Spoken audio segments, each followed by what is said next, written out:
They are never going to stop trying to impeach or jail Trump. So what's happening in D.C. these days? It's more of the same. Judicial coups against President Trump, escalation of lawfare against him personally, and kind of a go slow approach, seemingly, from some of the deep state agencies I'm concerned about. Sometimes they do the right thing. Other times I'm pushing them to do more of the right thing and get it done more quickly. And the left is apoplectic about the president's ability or desire and action to remove dangerous foreign nationals who are here illegally, and foreign nationals generally who are here illegally, from these United States. And you have court after court getting in the way and interfering with that process, not in a way, in my view, that's lawful or appropriate, but one that's purely political. And in the meantime, the president is just pushing back where he can. His representatives are pushing back where they can. I don't know if you saw, I don't think we're going to play that clip. I don't think we have time for Stephen's clip today, but Stephen Miller was doing some excellent work today. And Tom Holman, great work explaining and puncturing one of the big lies. Let's go to the clip 14 on his briefing at the White House. On Friday, a federal judge who was appointed by President Trump said a 2-year-old American citizen child had been sent to Honduras with the mother, who was deported. But the judge said, quote, there was no meaningful process. So again, this is another similar situation and dynamic. Shouldn't there be special care when these deportation cases involve small American-born children? Well, first of all, I disagree with the judge. There was due process. That female had due process at great taxpayer expense and was ordered by an immigration judge after those hearings. So she had due process. Again, this is parenting 101. You can decide to take that child with you, or you can decide to leave the child here with a relative or another spouse. Having a U.S. citizen child doesn't make you immune from our laws of the country. American families get separated every day by law. I mean, the left is crazy. They run around the room, proverbially speaking, with complaint after complaint, with fake crisis after fake crisis, fake news after fake news. First it's the fake news about the Maryland man, and this week it was fake news about evil Trump deporting American citizen children. What happened was the children were, their parents were non-citizen illegals who were being deported. So should the position have been that they shouldn't have been deported? Should the position have been that the children should have been forced to remain here in the United States and the parents couldn't take them with them? That's what Tom Holman is referencing. But the left keeps on pushing and pushing these fake narratives, and the courts keep on buying into them time and time again. Look at this quote from, I guess I detailed something a Vermont judge did in related to immigration. Let's go to tweet number 9. A leftist Obama judge launched a political attack on the Trump administration as he ordered the release of a Hamas-defending foreign national set to be deported. The Vermont federal judges defended the foreign nationals who support terrorism and suggest they can't ever be deported by Trump because it's just like, quote, the Red Scare, which is a term the left uses to belittle the defense of America from communism. There's no doubt that the person that this Vermont federal judge, appointed by Obama, ordered release was involved in supporting Hamas. And the Secretary of State found his presence to be unacceptable to the interests of the United States. A basic application of the law as it relates to immigration left to his discretion. And what did this Vermont federal judge do? This Obama judge ordered his release despite the finding of Marco Rubio. These decisions not only undermine the separation of powers and constitutionalism, but they endanger the public safety because these folks are out there promoting the worst of the worst in terms of terrorism, attacks on Jews, and etc. But they want to bring in the so-called Maryland man who's an MS-13 gangbanger, and they'll break every constitutional norm to do so. And Marco Rubio, President Trump had a cabinet hearing or a cabinet meeting this week to celebrate his 100 days in office. And Marco Rubio, he pushed back strongly on these judges. Let's go to, I think it's clip 16. You brought up El Salvador in your remarks. Have you been in touch with El Salvador about returning Abrego Garcia as a formal request from this administration to me? Well, I would never tell you that. And you know who else I'll never tell? A judge. Because the conduct of our foreign policy belongs to the President of the United States and the executive branch, not some judge. So we will conduct foreign policy appropriately if we need to. But I'll never discuss it. And no one will ever make us discuss it because that's how foreign policy works. Yeah, that's how foreign policy works. And what's going on with the left and the Democratic Party? They're sending their top leadership down to Congress or to El Salvador to go meet with this guy. And they get asked tough questions. They react like the vicious leftists they are. Listen to Ilhan Omar respond to this reporter asking her a question about this conduct. Congresswoman Omar, I'm Miles Morrell with the Daily Caller News Foundation. Do you think more of your Democratic colleagues should be traveling to El Salvador to advocate on behalf of Abrego Garcia? I think you should fuck off. Yeah, that's I'm sorry, what, Congresswoman? fuck off. Who should? You. Why me? We're not taking any questions right now, but here you go. Yeah. A member of Congress speaking like that. And it was a politely asked question. She could have just said no comment, I don't want to talk to you, thank you. Instead it was F off twice to the young reporter.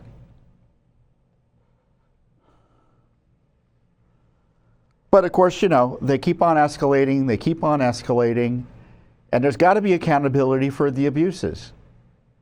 And my frustration is the FBI and the Justice Department I haven't seen much evidence that there's a serious criminal investigation going on the abuses targeting Trump. And frankly, the FBI seems to have been left largely alone. I mean, there hasn't even been a Doge-like examination of the FBI, at least as best we can tell publicly. And every time we mention this, the pushback from the supporters of the FBI and FBI leadership is, oh, we can't tell you what we're doing, trust us. Well, we need something more than just trust, and we've been told that repeatedly when it comes to justice and accountability for deep state efforts to destroy our republic, and we haven't gotten it. And in my experience, unless we see something actually is happening, it's rarely happening. It doesn't mean nothing good has happened. It just means these issues, in my view, aren't treated with the importance and the emergency nature which they require. The FBI and the Justice Department spent the better part of the last decade trying to destroy our constitutional republic, up until January 20th, 2025, right? And has there been accountability? People have been fired, good. Has there been a serious criminal investigation over the conclusion and a grand conspiracy against the republic? I don't think there has been.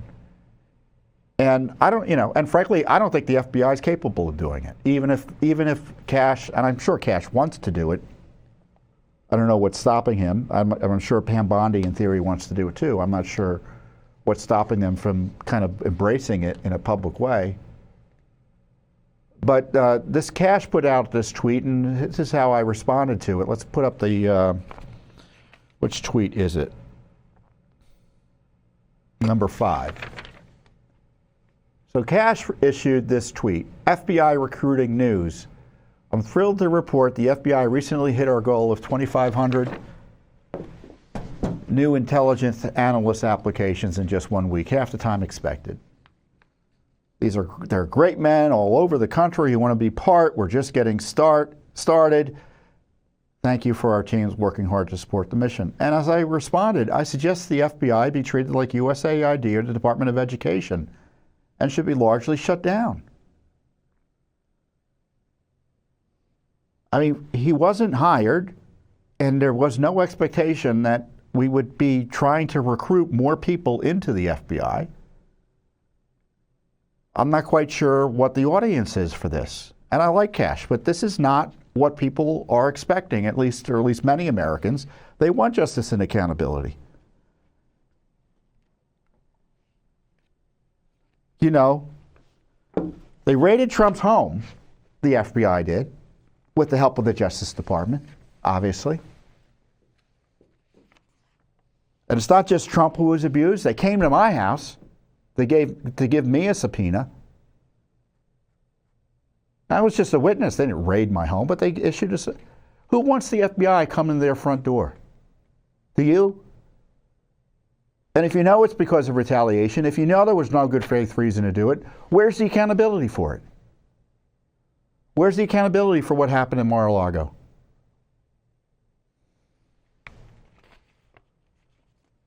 Still waiting.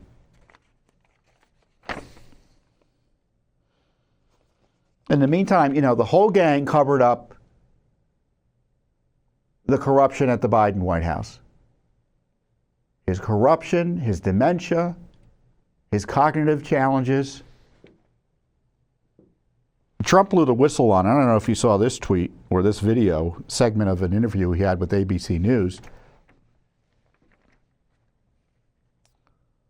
Let's go to number 15.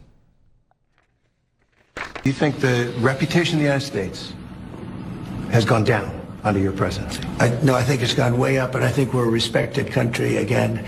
We were laughed at all over the world. We had a president that couldn't walk up a flight of stairs, couldn't walk down a flight of stairs, couldn't walk across a stage without falling. We had a president that was grossly incompetent. You knew it, I knew it, and everybody knew it, but you guys didn't want to write it because you're fake news. All right. Thank you. And by the way, ABC is one of the worst, I have to be honest with you. I mean, Trump is just so on it. And he's absolutely right. The media is awful. They support the invaders, the violent, murderous, raping, illegal alien criminals, attack Trump for wanting to deport them. They support every abuse that he and promoted all the smears and abuses of Trump, covered up for the Biden gang 6 ways to Sunday. And they want to be taken seriously now? No way, Jose. No way.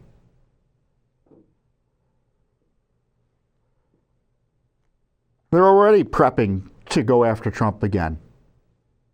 This left-wing congressman issued this video, and, you know, everyone's, you know, I see, you know, people are going to mock his accent or his look, and that's not the point.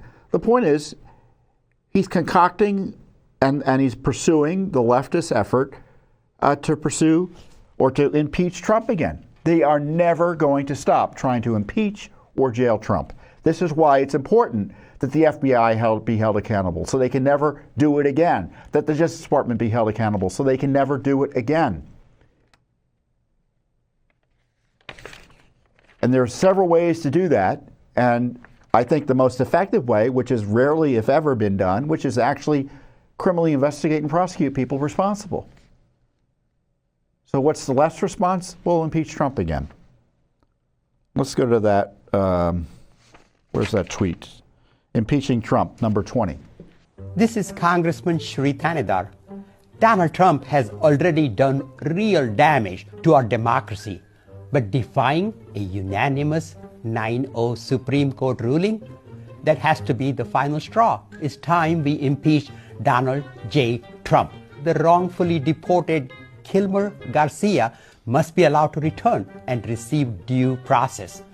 Today, I introduced a resolution to impeach Donald J. Trump, outlining 7 articles of impeachment.